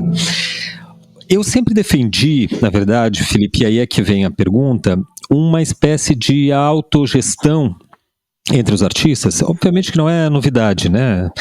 Mas que eu consegui até botar em prática, assim, sentir pelo menos o gostinho disso algumas vezes na vida, que é o seguinte, que é artistas se organizarem em coletivos. Eu fiz isso, eu venho de Curitiba, né? E lá em Curitiba eu montei com amigos o Centro Cultural Mimesis, que é um espaço independente, composto ali de 5 artistas, cada um numa área artística, um fotógrafo, literatura, música, visuais, etc., que a gente mantém o espaço através do espaço. O espaço gerava renda, porque daí o espaço podia ser espaço para dar aulas, para dar cursos, para fazer eventos, né, enfim, de arrecadação de fundos, e conseguimos nos manter muito bem. Ele durou 7, 8 anos, fechou agora por conta da pandemia. Era um aluguel muito caro, durante a pandemia tinham que fechar o espaço e tiveram que fechar. Mas, e daí o que a gente fez? Construiu dentro do Mimesis um sistema que era assim, tínhamos grupos de estudo, tínhamos oficinas, o segundo andar era só ateliê de trabalho, então a gente dava curso, estudava, incluindo, obviamente, conteúdos de estética e crítica de arte, e no que era a garagem, era um casarão, assim, antigo, a garagem a gente montou uma pequena galeria. Então a ideia era tentar reconstruir todo o sistema produtivo, de produção, crítica, distribuição e venda, né? E, claro, é muito difícil manter tudo isso equilibrado, ainda mais numa reunião de artistas. Você sabe muito bem como é difícil reunir artistas, né? Chamar artistas para uma reunião já é complicado. Manter todo um sistema assim, por isso que a gente é de humanas e não de exatas, né? Agora, eu ainda acredito que nessa auto-organização, que os artistas podem, no Brasil, criar oportunidade, aí é que tá, se trata de criar oportunidade, por exemplo, para a classe média brasileira entender que ela pode consumir arte. Por quê? Porque na classe média brasileira o sujeito investe muito, assim, sem grandes dificuldades, R$1.000 num tênis. Para mim é meio absurdo, mas eu sei que as pessoas fazem isso. Investem 3, 4 mil reais num celular, num iPhone, não sei o que da vida. Quer dizer, tudo bem que elas investam, né? Só que não lhes passa pela cabeça que ela pode investir esse dinheiro, ou até metade desse dinheiro, para comprar um desenho uma fotografia original, um trabalho artístico. Por quê? Porque não está dentro da rede de afetos, a gramática dos afetos, do imaginário, né? Ele gasta muito dinheiro com coisas assim, videogame, mas não lhe passa pela cabeça de comprar um desenho de para colocar na parede. Pronto, uma coisa simples assim, não precisa nem ser uma instalação. Falando de um desenho, algo assim, altamente tradicional, desculpa. Então, aqui em Porto Alegre teve uma iniciativa, você certamente conheceu, que é o Acervo Independente, né? Foi gerida ali pela Joana Burd e outros tantos artistas que se organizaram, fizeram um programa de catarse, né? Tomaram um espaço aqui no centro de Porto Alegre, reformaram ele, botaram uma coisa, criaram ali um espaço de tal, e que era uma galeria também. Então, assim, a ideia, eles vendiam a preços em conta, preços assim acessíveis para uma classe média, e foi criando um mercado de classe média que não existe no Brasil. Eu acredito muito nessa ideia e queria saber a tua opinião quanto a isso. Você acha que isso é um delírio e tal? Porque no Brasil a arte parece que tem dois polos. Uma arte que é assim, barata, com perdão assim da expressão, sem querer ser, mas assim, uma arte que se vende quase de feira, quase de artesanato, sabe, vende para os amigos a 50 pila, 100 pila, entendeu? E daí passa para uma arte que é de 50 mil, 100 mil, 1 milhão. Parece que não tem um meio termo. Por quê? Porque a classe média não entra no jogo, né? Parece que só os colecionadores da elite, de uma alta burguesia, uma classe média alta, que tem alguma noção de que elas podem, e delas são players nesse mercado de arte. O que você acharia de uma ideia assim, dessa autogestão artística que fomentasse um mercado de classe média? Vamos lá, vamos começar, e tem duas questões diretas. Uma é a questão do autogestionado. Sim, esse é um caminho que vem sendo construído, né? Ela vai, na verdade, surgir ali nos anos 70, 60, 70, se a gente pensar em algumas manifestações ainda nos Estados Unidos, no qual os artistas estavam se organizando e propondo coisas a partir de espaços autogestionados. Nós podemos pensar no Brasil, podemos pensar em Porto Alegre, talvez desde o espaço NO, ali no final dos anos 70, início dos anos 80, podemos pensar na Subterrânea, no Acervo Independente, no Jabutipê e assim por diante, né? No Brasil, o Ateliê 397 em São Paulo, se não estou enganado, é Ateliê 397. Tem o Ateliê 1 aqui em Porto Alegre, né, ainda existente. Exatamente, com Alejandro, enfim, entre outros, né? Então, assim, são mecanismos, modos, né, de inserção de permanência no campo. É que tá. E a expressão autogestionados é excelente, porque não é ninguém que vai gerir eles. No entanto, eles estão dentro de uma relação de interdependência. Por isso que não são necessariamente espaços independentes. Muitos desses espaços, eles dependem, eles estão relacionados com outras instâncias. Então, vamos pegar a Subterrânea. A Subterrânea tem, e aí vamos pegar como um grande exemplo, ou ainda podemos pensar no corredor aqui em Pelotas, corredor 14 em Pelotas, ele se articula no âmbito da universidade, no âmbito das instituições. Por quê? Porque, assim, quem são as pessoas? A maioria delas são oriundos do Instituto de Arte, são oriundos da universidade.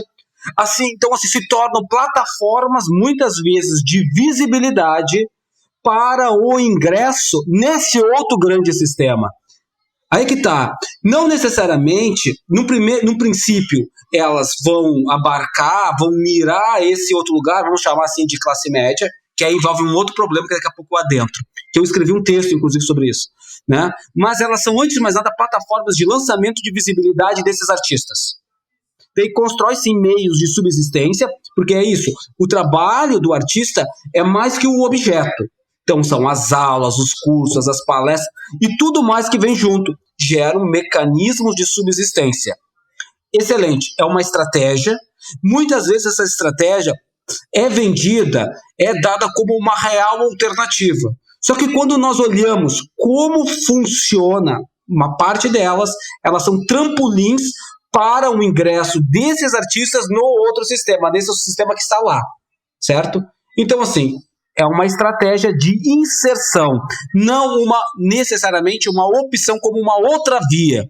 Poderia ser, mas na maioria das vezes é uma estratégia. E é interdependente, depende dessas relações. De fato, vai vender talvez não para esse grande colecionador, Mas o grande colecionador também anda por esses lugares. Também caminha, um colecionador também caminha. Ele é o cara que está nesses lugares culturais. Né? Então ele não está só na grande galeria, não está só não, ele está também nesses outros espaços circulando. É uma relação de interdependência. Fomentar o comércio na classe média, essencial. O país, em termos de compra e venda, ele é sempre promissor, né? Tu vai ver entrevistas dos anos 80, dos anos 70, dos anos 90, dos anos 2000 com galeristas ou com agentes de mercado, ele sempre defende: o Brasil é um lugar promissor. Por quê? Porque desde os anos 60, não é, a gente não consegue realmente que a classe média se torne consumidora de arte. Aí tá, de objetos artísticos. Então, como tu bem colocaste, as pessoas investem 4, 5 mil reais num celular, mas elas não investem 4, 5 mil reais num trabalho de um artista. Por quê? E aí, em função do estilo de vida. Então tem a questão que a professora, a Maria Lúcia, da Universidade Federal de Juiz de Fora, né, ela explicita: no Brasil nós não temos uma classe média que tenha, então, um hábito de consumir arte. Aí que tá, ela não é só arte contemporânea, de consumir arte. E isso depende do quê? A construção de um hábito de educação, de formação. E aí, por isso que as mesmas galerias que trabalhavam, que são as percursoras do mercado de compra e venda de objetos artísticos, lá nos anos 40, nos anos 50, nos anos 60, elas investiram fortemente em catálogos, fortemente em livros, e até hoje vocês vão ver que essas galerias, elas fazem livros, fazem catálogos, fazem o que eles estão por trás, você vê os apoios para quê? Formação de público. Né? E isso passa da elite também. A elite também é uma parcela da elite que é esclarecida e que consome arte. Não é o 1% em sua integridade, em sua totalidade, que vai consumir arte contemporânea. Muito pelo contrário, é uma parcela menor ainda, que seria a elite mais esclarecida. E às vezes é esse tipo de esclarecimento que nós temos na elite, que eu compartilhei com vocês na outra resposta, né? Até onde é realmente esclarecido. Mas ok, então, é um país que teria um potencial e que tem um potencial para a construção de mercados gigantesco. Mas nós temos um problema, seja desse modo de vida, de um hábito de vida do consumo à arte, que perpassa por problemas educacionais. E esses problemas educacionais, eles eventualmente são compreensíveis numa estrutura mais frágil, pública, mas quando falamos de classe média, de escolas privadas, não se faz porque a classe média brasileira, parte dela, ela é a palavra... Mas assim, a galera tem asco da intelectualidade, a galera tem asco, essa que é a verdade, tem asco da intelectualidade. Por quê? Se não tivesse, não elegeríamos Bolsonaro. Essa que é a verdade. Um dos meios é porque a classe esclarecida, a maior parte dos esclarecidos são justamente da classe média. Mas uma parte dessa mesma classe média, ela tem asco da intelectualidade, ela tem asco da arte. É um problema educacional extremamente complexo. Tem solução? Eu não tenho solução. A solução é uma mudança de um conjunto de políticas públicas que em um determinado momento pareceu que nós conseguiríamos caminhar, conseguiríamos avançar. Essa que também é verdade, ali no governo do Lula, da Dilma, foi um momento de maior progressista, de esclarecimento, e esses caras, vamos lá, ninguém vai dizer aqui que o governo do Lula era um governo comunista, né? Pelo contrário, o cara era extremamente capitalista. É basicamente, é assim que então tá, vamos nos tornar uma potência capitalista também, entendeu? Vamos nos tornar uma potência capitalista, mas com responsabilidade social. Mas como não sei o quê, daí faz um conjunto de medidas. Mas não era um governo comunista, não é um governo socialista, não. Era um governo progressista, entendeu? Capitalista progressista, ponto. Né? E poderia ter sido mais radical, não foi. E agora nós temos um retrocesso. Naquele momento se vislumbrou, tanto que é um momento que gradativamente o mercado de compra e venda se aumenta. Aumenta, se tu olhares os dados do projeto Latitude, não é que traz os dados do mercado, os levantamentos feitos pelos pesquisadores, você vai ver que a partir dos anos 2000, justamente a partir do governo Lula, as galerias e o mercado, por quê? Nós nos tornamos a sexta maior economia, as galerias internacionais começaram a ter sedes aqui, né? Começaram a ter suas filiais aqui no Brasil para vender trabalhos que até então não chegavam, porque nós tínhamos uma classe rica crescente, nós tínhamos um processo sim de mudança, porque houve uma ampliação do ensino superior e isso tem um determinado tipo de impacto, nós tínhamos um entusiasmo, e agora, bom, parece que vai tudo pro saco, né? Olha só, esse era o governo, abre aspas, né, que alguns dizem que era comunista. Não era. Não era. Esse seria o Gostaria possível, até que fosse, né? Mas não era. Num país desigual, né? Num país desigual é compreensível, no mínimo compreensível mesmo, né, Felipe, que haja desigualdade também nisso, ou seja, o mercado de arte, esse mercado educacional, o mercado de um consumo um pouco mais, que exige educação e alguma sofisticação, ele vai para as pontas, para os extremos, né, não pega no meio essa classe média que afinal sofre também de alienação, né, como a própria burguesia. Eu me lembro de uma coisa que o professor Paulo Gomes, um grande historiador da arte, ele falou uma coisa uma vez que ficou guardado na minha memória. Cada país tem uma cultura, e certos países, como a França, por exemplo, tem uma cultura muito ligada à arte, e às artes visuais em especial. A criança, assim, na quinta série, em Paris, ela vai pro Louvre como faz parte da aula, é cotidiano isso para eles, não é uma coisa assim do outro, é cotidiano para eles ir numa exposição e ver pinturas, assim como, isso são as palavras do professor Paulo Gomes, assim como para nós é a novela. Então, no Brasil, a cultura está para a novela, assim como na França está para a pintura. E é o que a gente exporta, né, para os Estados Unidos, para Portugal, para tudo quanto é lugar, é a novela, né? Olha que sintoma impressionante, Felipe. Perdão, desculpa. Esse delay faz com que a gente se interrompa. Por favor, continue. Não, nós podemos mudar.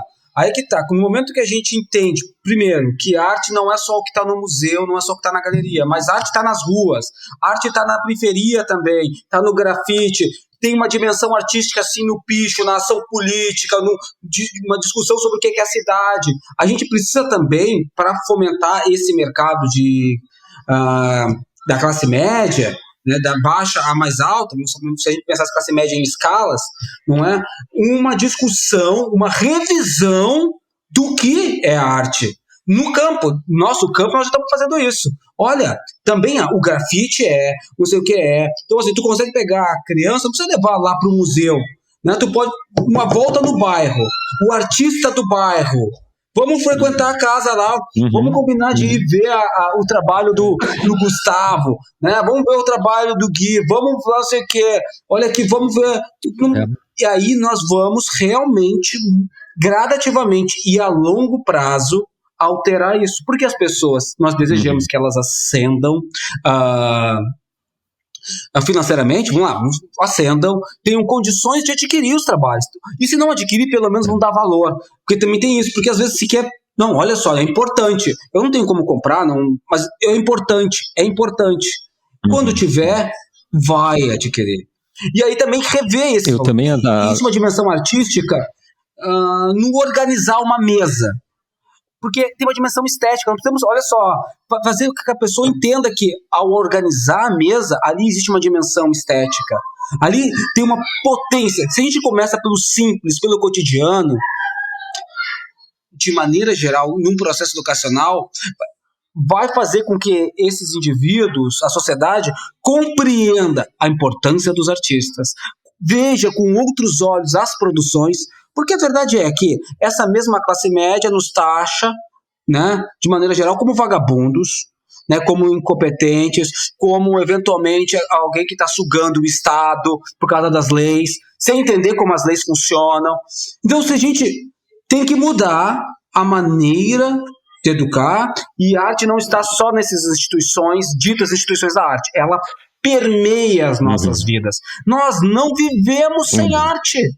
seja a música, a visualidade. Então, a arte está, porque é a partir da arte que nós vislumbramos outros mundos possíveis. Então a arte tem um papel. Nós só mudaríamos ou só na mudamos pandemia, o mundo. esse papel ficou absolutamente evidente, né, durante o isolamento. Imagina a gente ter passado o isolamento sem ouvir música, sem assistir filme, sem ver produções, imagens, sem, né? Por isso que eu acredito tanto na tal autogestão de artistas, que é isso, é a galeria do bairro. Por quê? Porque se não é a galeria do bairro, é a galeria dos Jardins, em São Paulo.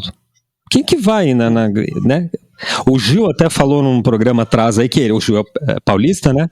Morava em São Paulo, ele não tinha receio de entrar nas galerias lá nos Jardins, porque ela é feita para isso, para excluir. Então, falta esse meio. Uhum. Você morava no Jardim e não entrava na porra das galerias? Não, eu sou da periferia de origem. Nessa situação, eu morava no Jardins, tinha um apartamento barato que a gente achou lá, e eu trabalhava no Jardins, numa agência de publicidade, e eu ia caminhando, e eu passava pelas galerias assim, eu olhava, se eu entrar nesse lugar aí, os caras vão olhar pra mim e vão falar: o que você quer?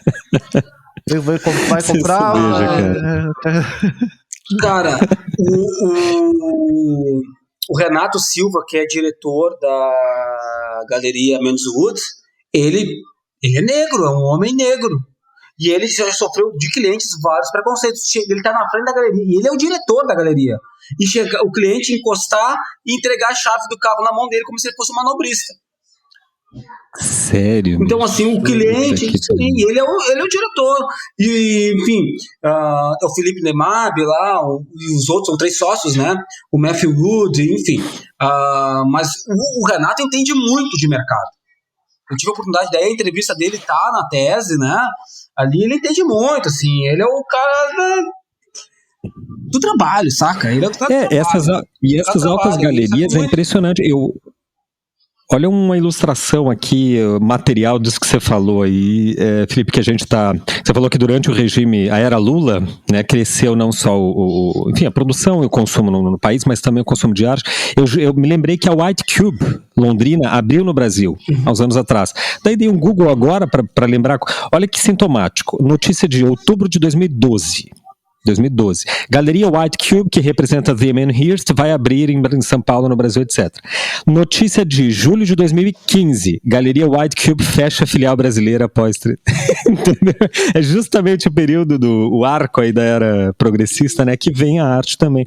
Agora, é a White Cube, é a Menswood, quer dizer, são grandes galerias. Falta meio que o mercado de meio termo, né, em que você está no bairro, vê uma galeria e passa e pode entrar ali sem esse distanciamento que às vezes o próprio artista acaba contribuindo sem saber. Ou dentro daquele, como é que se diz, aquele cinismo que você representa. Interessado. Exatamente. Ótimo termo esse, né? Nós temos alguns expoentes, algumas galerias, inclusive em Porto Alegre, que estariam nesse meio termo, né? Mas a questão toda é essa, né? Elas são poucas e elas às vezes não têm a visibilidade. Então nós tivemos a organização da Feira Parte em São Paulo, que era justamente para agrupar essas galerias. Tem a SP Arte e tu tinha a Feira Parte, né? Que é bem interessante, seriam galerias de médias, assim, pequenas médias, né? Que movimentariam um determinado valor, que tem essa característica mais de bairro e tal. Mas são pouquíssimas no Brasil. Então o Brasil é sempre esse mercado com grande potencial, no entanto que não se realiza por uma questão educacional. Tá? A principal questão mesmo é a educação, porque o hábito... Se os processos de alienação, como você revelou hoje, pelo menos para mim, que acontecem na própria burguesia, como no caso desse colecionador que compra Paulo Nazaré sem entender minimamente o trabalho. Então, assim, essa é a elite do atraso, e se a gente continuar sempre na dependência de encontrar uma elite do progresso, é que não vai acontecer nada mesmo, porque parece que não tem essa elite do progresso. Felipe, deixa eu mudar de assunto, porque tem um tema que está me interessando. Desculpa, manda aí. Tem uma elite. Eu queria falar do seu trabalho plástico também. Só por dizer, a gente não pode demonizar a elite. Existe sim, porque se não fosse uma, abre aspas, não que esses caras sejam bonzinhos, não que esses caras sejam comunistas, não que esses caras sejam de esquerda, não. Mas existe uma elite preocupada com o desenvolvimento nacional. Ponto. desenvolvimento, não com ir para Miami, mas para desenvolver aqui, porque transformar aqui em Miami, beleza. Miami não deveria ser exemplo, mas ok. Mas assim, então vai investir aqui, vai produzir, construir emprego aqui, faz não sei o quê. E esses caras financiam, né? E esses caras não têm interesse necessariamente de especulação e tal. Existe uma parte dessa elite que são progressistas e que veem o potencial da arte. Às vezes com algumas distorções, mas ok. E tem outras que é a elite realmente do atraso. Nesse momento, neste país, quem está no poder é a elite do atraso. Tá? É a elite tacanha. Mas nós temos uma elite menos tacanha e pelo menos nacionalista. Pelo menos nacionalista. Tá? Que não tem a docilidade que a elite do atraso tem em relação aos valores de fora deste país. Podemos fazer toda a crítica ao nacionalismo que nós fazemos. No entanto, a atual elite que está no poder, sequer nacionalista ela o é. Ela quer vender tudo, quer depois pegar seu dinheiro e ir para a Europa ou para os Estados Unidos. E nós temos uma elite que quer desenvolver aqui. São todo mundo de direita. Mas essa elite que quer desenvolver aqui é uma elite que pelo menos discute a inovação, que discute a economia criativa, que discute a economia da cultura, que quer rever a cidade, o plano urbano e o museu ganha centralidade. Uma professora, desculpa, é que eu estou acostumado, todo mundo me chama de professor, né, muita aula. Mas da gentrificação, esses são distorções, de fato. Nós vivemos processos de gentrificação, mas promovidos por essa elite que seria progressista. Não disse em momento algum que eles são bonzinhos, mas disse que eles têm um outro olhar e eles são muito mais atuais. Não são os caras ruralistas, não são os caras ligados à bancada da bala e à bancada evangélica, né? Essa é a elite progressista, é a elite preocupada com o desenvolvimento industrial, preocupada com os discursos de inovação. É uma elite que tem distorções porque, em parte, ela prega a pedagogia do empreendedorismo, etc., que tem um conjunto de mazelas nisso, mas também promove o comércio de arte, promove as instituições, mesmo que tenha as distorções que eu também explicitei. Pô, quem é que está no conselho do MASP? Quem é que está no conselho... Pô, tem que rever isso. Mas sem esses caras, não teria MASP. Não teria o Museu de Arte do Mar, do Rio. Tá? E assim por diante. Então, assim, há distorções, há uma elite do atraso e há uma elite progressista. Infelizmente a gente depende dessa elite progressista mesmo com distorções, né? Porque hoje em dia os patriotas estão vendendo o Brasil, eles introjetaram o imperialismo, né, do qual a gente é vítima. Esses são os patriotas, né? Felipe, deixa eu passar para uma questão que está me assim, deixando curioso. Desde quando eu conheci teu trabalho, o Felipe tem um trabalho plástico também, né, visual, vocês podem, dá para ver um pouquinho no Instagram. Eu vi um pouquinho no Facebook também, Felipe, daí depois se tiver algum site, um portfólio virtual, você pode nos dizer, por gentileza.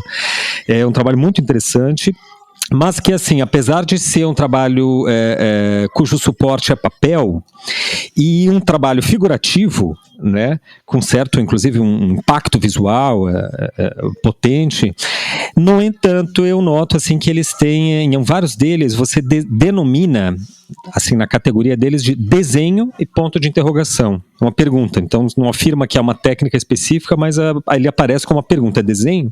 Explica pra gente, por favor, Felipe, essa abertura quanto à categoria do trabalho e como, afinal, você, digamos, qualifica a tua produção e o Felipe Caldas enquanto artista. Bom, assim, não é uma pergunta fácil, né? Mas, assim, em relação às categorias, eu realmente estou muito pouco preocupado com elas. Na verdade, a gente vai ter aquele livro Conceitos Fundamentais da História da Arte, né, do Wolff, que é um grande autor formalista, que é da onde vem essa ideia do pictórico e do linear. E aí ele vai classificar lá para nós que Rembrandt é pictórico pela maneira construtiva, ou seja, com manchas e tal, enquanto um Botticelli seria linear, pela maneira construtiva. Isso não tem a ver necessariamente, então, o linear, o pictórico, o desenho ou a pintura com a utilização de determinados materiais, mas com a maneira que tu constrói. Porque nesse caso, ele está usando para dar o linear e o pictórico, não é um exemplo da pintura. porque ambas são pinturas, usam tinta, usam cor e tal, mas o que alteraria é a maneira construtiva. É isso que está lá nesse grande autor, que publica isso ali no início do século XX, tá? O autor formalista, e aí também o linear, o pictórico, figura, fundo, etc. Categorias que nós aprendemos ainda hoje. Quando eu coloco o ponto de interrogação, de alguma maneira, eu estou dizendo, olha só, o que é isso? Não sei. É a maneira. Eu ainda acho que eu desenho muito mais que pinto, porque a linha, no meu caso, ela estrutura o trabalho muitas vezes. Você vai ver que tem em outros trabalhos, bom, às vezes some a linha, mas de maneira geral, a linha estrutura o meu trabalho, segura a figuração. Então, mas eu coloco um ponto de interrogação porque em outros você vai ver que tem uma grande quantidade de tinta e eu faço sobre papel. O Gil Vicente, quando questionado sobre isso também, sobre a questão da linguagem, e ele faz aquelas camadas, e muitas camadas de nanquim e tal para figura, ele fala assim, ó, se eu faço sobre papel, eu chamo de desenho. Se eu faço sobre tela, eu chamo de pintura. Então, aí ele vai usar o suporte para chamar de desenho ou pintura. Mas isso realmente, Gustavo, pouco me importa na produção. Se é desenho, se é pintura, o que é? Não estou movido por aí. Ainda continuo, gosto da ideia de desenhura, porque a gente quando está aprendendo pintura, a gente fala assim, não, isso aí é mais desenho do que pintura, ele é professor, essa é uma desenhura. Eu gosto da ideia de desenhura, porque tu não sabe bem, porque não está usando das camadas, do que seria o pensamento tradicional pictórico, de constitutivo, e também não está lá com o pensamento constitutivo do desenho embasado num tipo de linha e tal, ou ainda, não, né, tu está num meio termo. O meu trabalho é todo meio termo. É todo meio termo. Ou seja, luz, sombra, a maneira como eu construo as manchas e tal, está no meio termo. Então, assim, a linguagem específica não me interessa e nunca me interessou. E a questão também do suporte, eu uso o papel, e preponderantemente o papel, por uma questão financeira. O papel é muito mais barato. Muito mais barato. Então, é claro que o papel tem seus limites.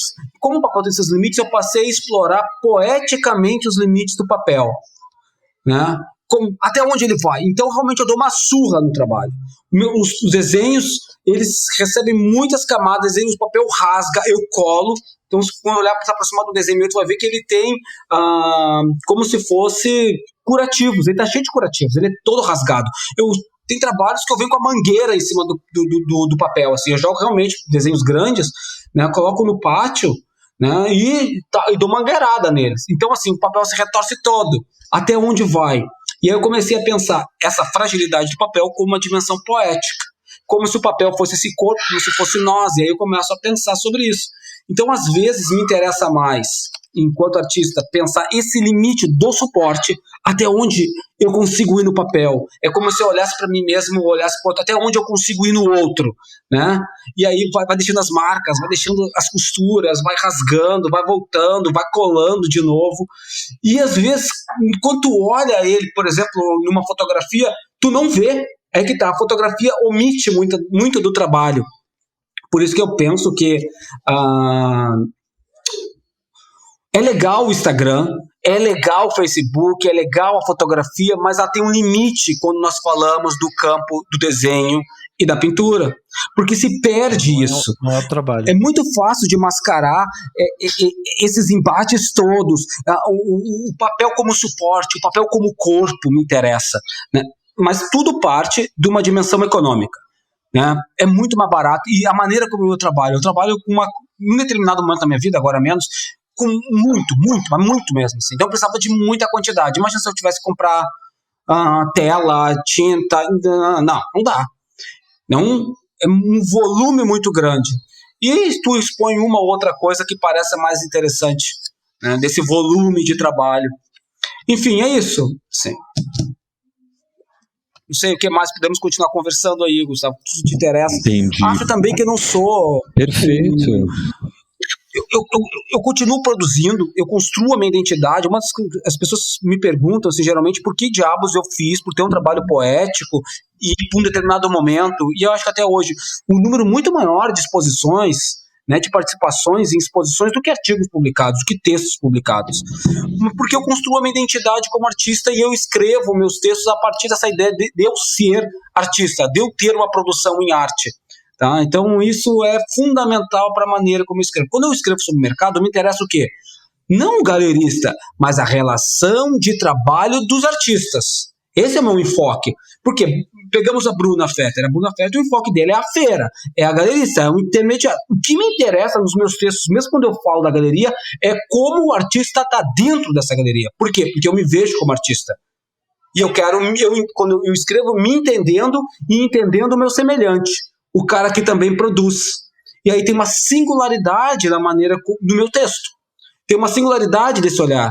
Numa escala entre, se a gente conseguisse colocar isso, produtor, intermediário e consumidor, que seria me interessa é o produtor, porque eu me vejo com sua identidade como produtor. No entanto, as oportunidades que a vida me deu no campo acadêmico não foram na poética, foram no HTC, foi nas aulas. Fulano, Felipe, olha só, eu acho que as portas vão se abrir para ti se tu investir no História, Teoria e Crítica. Felipe, tem uma bolsa aqui para ti. Que bolsa é? Não, é para pesquisar na hora de História, Teoria e Crítica. Felipe, tem Então, assim, o mundo acadêmico não se abriu para mim com a mesma facilidade, com os mesmos convites no campo da poética do que do HTC. Literalmente, assim, eu devo muito aos meus professores, a Ana Maria Albani de Carvalho, a Mônica Zelinski, a Blanca Brites. Elas chegaram e me disseram: Felipe, tu tem jeito pra coisa. E aí vai abrindo. Tem uma bolsa aqui, tu quer uma bolsa? E daí eu vou lá e ganho. Eu tenho 2 premiações na iniciação científica. Imagina, estou na graduação lá, entrei com 19, ganho 2 prêmios, cara, na iniciação científica. Olha, acho que aqui é o caminho. Daí, olha aqui, isso, tá pronto o teu projeto de mestrado, isso aqui tu pode desdobrar. Meu TCC vira livro. Então, assim, muito incentivo. Por outro lado, eu sempre produzi e fui construindo esse outro lugar. E aí vou chegar também a expor no Santander, vou chegar a participar de exposições do Margas e tal, né, por um outro viés. Mas as coisas não estão separadas, elas estão juntas. A produção artística me alimenta, a minha produção teórica, que é uma produção de um artista que pretende fazer história, que pretende fazer teoria e que olha a partir desse lugar. Por isso, então, as oportunidades que a vida nos gera, né, que é isso, né, e de outro lado, a singularidade de escrever, antes de mais nada, como artista. Antes de ser o historiador da arte, eu sou artista. Né, e os alunos também perguntam isso. Eu sou professor, passei num concurso nesse momento como efetivo para a área de história, teoria e crítica. Mas o fato de eu ter minimamente uma produção gera um tipo de singularidade. Não é melhor nem pior. É uma singularidade. Então eu falo para a gurizada, legal aqui a história, legal a teoria, mas é o seguinte, vamos para dentro do ateliê também se vocês querem ter uma produção. Isso aqui só faz sentido quando vocês veem sentido lá na hora de produzir. Como é que você dialoga? Eu acabei de dialogar brevemente aqui com vocês com a Enche Wolfling. Isso é válido para analisar um trabalho de maneira formalista, mas também para pensar a produção de vocês lá. Aí, tu tá fazendo desenho ou é pintura? Mas o que é isso? Daí, né, tu vai... Será que é o suporte? Será que é... Não, é a maneira construtiva. E assim vai. Né? Enfim. Pois é, o meu caminho foi o inverso. Conhecendo aqui, né? Pensamento nuvem. O meu caminho foi o inverso. Eu tava fazendo eu entrei mais velho já no curso de História da Arte e lá no primeiro semestre eu olhei assim e falei, eu tenho que aprender a desenhar, eu tenho que começar a fazer alguma produção, porque senão eu não vou entender nada disso aqui. Isso aqui não vai fazer nenhum sentido se eu não botar a mão na massa. E aí que eu fui fazer aula de desenho com o Gustavo, e hoje terminei a graduação em História da Arte, continuo fazendo trabalho como artista, que me pareceu mais interessante do que o trabalho do... Olha só, independente independente de sermos artistas ou não, o fato de alguém que se dedica ao âmbito da história, teoria e crítica, se aproximar, estar próximo do fazer é fundamental para entender os modos de fazer para escrever. Seja para escrever sobre um trabalho do século XVIII, seja para escrever sobre um trabalho contemporâneo. Quando nós pensamos lá, pega um ícone da crítica, que é Clemente Greenberg. Clemente Greenberg porque ele estava lá muito próximo dos artistas. Imagina um historiador da arte, um teórico da arte que não frequenta ateliê de artista. Claro, aqui nós estamos falando do fazer, mas assim, ok, não quer fazer, mas pelo menos tem que estar muito próximo dos artistas. E infelizmente, quando tu não está próximo, tu perde. Há algo que se perde. Eu não sei exatamente o que se perde, mas há algo que se perde. Eu acredito na necessidade de aproximação. E, por exemplo, na Associação Brasileira de Historiadores da Arte, né, se fez essa pergunta aqui, né, quando aconteceu em Pelotas, e assim, uma boa parte dos historiadores da arte que tu nem imagina, eu nem imaginava, eles desenham, eles continuam desenhando, não se apresentam como artistas, mas eles desenham um trabalho. Por exemplo, o professor Paulo Gomes, eu não sei qual é a frequência que ele desenha, mas ele é professor de desenho, ele deu a produção artística, não é? A tese dele é em poéticas. E ele é um ícone da história da arte e, sobretudo, da história da arte do Rio Grande do Sul. Ele é essa figura. Então, assim, é muito importante. Quase todos os professores da história da arte são formados em artes visuais e entraram pelas artes visuais e foram para a história da arte, né? O meu caminho é inverso. Mas, cara, exato. Olha, eu acho que a gente poderia continuar conversando assim a noite inteira. O papo tá muito bom e realmente muito legal. Mas já tá dando 2 horas de gravação aqui. A gente vai ter que, dessa vez, a gente nunca edita as coisas. Talvez dessa vez ou a gente vai quebrar em 2 episódios, ou vai editar alguma coisinha. Mas eu acho bom a gente encaminhar já para a gente encaminha já para um encerramento aqui. E passo a palavra para vocês fazerem aí uma saudação final e te agradeço muito, Felipe, por toda essa disponibilidade e trazer esse assunto tão interessante aí pra gente. Felipe, faz um jabá aí do livro. Ele tá em pré-venda no site da Azulejo, eu vi ontem, né? Fala um pouquinho como é que pode ser adquirido, etc. Sim. O pré-venda, na verdade, eu acho que só foi uma questão de atualização, né? Já está em venda. Antes estava em pré-venda até o lançamento. Nós lançamos o livro dia 3, né? Na livraria. Agora sim, agora vai precisar da edição. Taverna, é isso? Do André?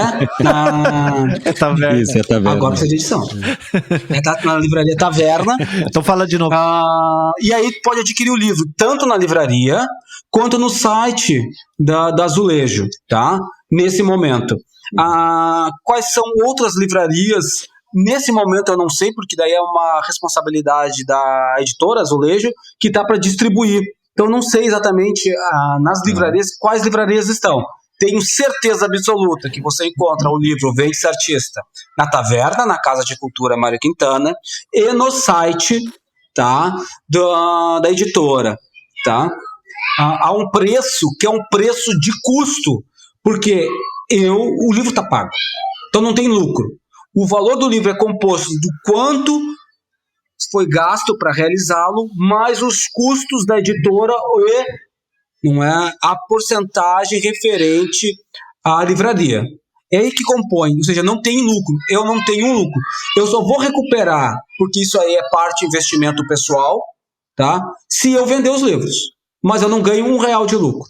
Na verdade, eu tendo a ter o que é prejuízo numa noção capitalista. Mas eu queria, primeiro, que o livro fosse acessível. Então, o livro tem um preço super acessível.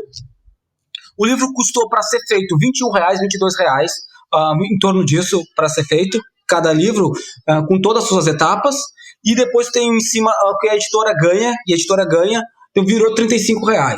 Então, assim, eu compro o livro por R$35.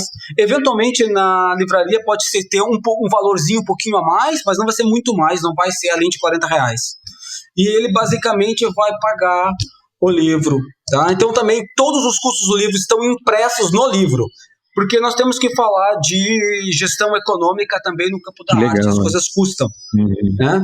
E eu contei, ao mesmo tempo que eu financio parte do livro, o livro tem apoio, os apoios vão para amortizar o meu investimento pessoal. Então, como assim? Gente, eu fiz coisas para determinados indivíduos, mas eu fiz, e eles vão lá e põem o dinheiro no livro. Ao invés de eu receber, entrar na minha conta bancária, pagou a gráfica, pagou não sei o quê. Mas quem pagou no fim fui eu. Eu prestei serviços para determinados indivíduos e o dinheiro que esses indivíduos me pagariam, eles foram, então, gradativamente me apoiando no livro.